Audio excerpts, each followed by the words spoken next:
Blessed and happy feast. Happy feast. I wish to draw a connection, or a dichotomy rather, juxtapose two people, my dear brothers and sisters. People who Christ loved so much that he gave them a most serious and beautiful offer. The offer to follow him unconditionally. One, of course, I'm speaking today about Theotokos, Mary, a young woman from Nazareth of no great reputation or any sort of prestige. Her life was set before her to be very provincial. What was she set up to do in her life?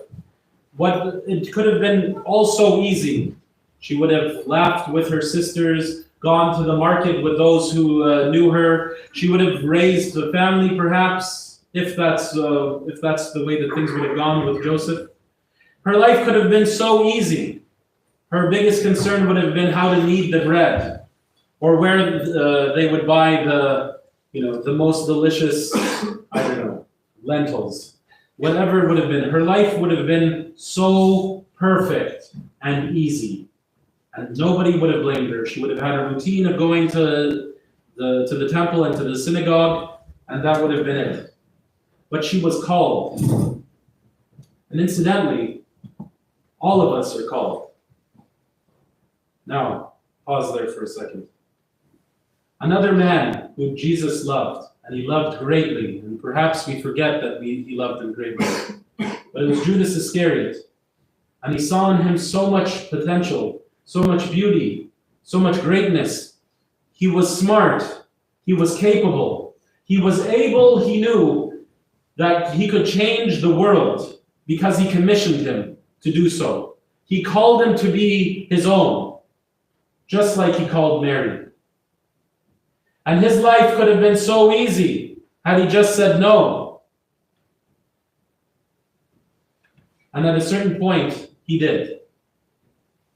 It was as though he accepted baptism. He joined the church, as it were. He followed Christ as a disciple. And at a decisive moment when Christ said, "Come with me to the cross," he began to doubt. No, I could be in the market. I could laugh. My friends would be with me. The hardest thing about my life would be about kneading the bread. I would go to synagogue with you. That would be okay.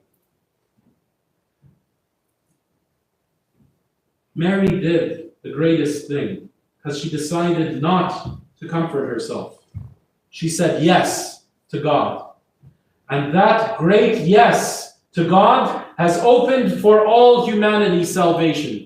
Our downfall, dear brothers and sisters, is our reserved nose. In our reserved nose, we can contemplate the greatest evil as was seen by our sad brother, Judas. Let us not take his imitation and say no, but rather let us risk it all. It is very difficult to be Christian and to reserve your own space. But you know what? For many of us, we do this, and it proves our atheism, in fact.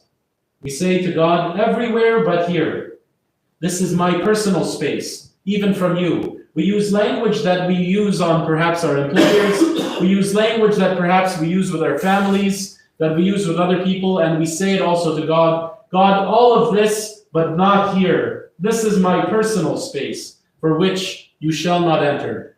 And that is the very part that we need to succeed, to become saints, to follow in the footsteps of the Theotokos. I wonder, how many other women had the potential to become the mother of God, but as a light began to shine in the sky, they said no, and they moved away. Or as moments of intimacy with God were coming near, they said no, and they moved away. But Mary's heart was always open to say yes. And so God came to her, and the path of salvation was open to all mankind because she said yes when, please remember, she could have said no. We are his disciples. How dare we all stand back and watch her say, thank God she said yes, but we will say no. No. Let it be resolved then in our hearts to follow her example and to say yes, that the promises of God and the providence of God may work through us, and that the world may find salvation by God's grace in our yeses to God.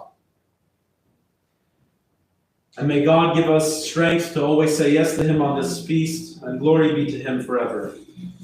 Amen. Dear brothers and sisters, also I wish to tell you, today is a feast, right? It's a beautiful feast. Such a beautiful feast. So what you're supposed to do with a beautiful feast is be jubilant, be happy. Don't just go home and, commiserate and turn on CNN for the umpteenth time, or Fox News. Don't do that. That's not happening this evening. You know what's happening this evening? Those of you that have the ability, you're going out to a fish and chips place or to a Thai place, and you're asking them for extra fish. Okay, do that this evening. Enjoy with your loved ones. Enjoy the feast. God be with you all. Remember his so beautiful promises and those that have said yes to him. Let us be one of them. God be with you all.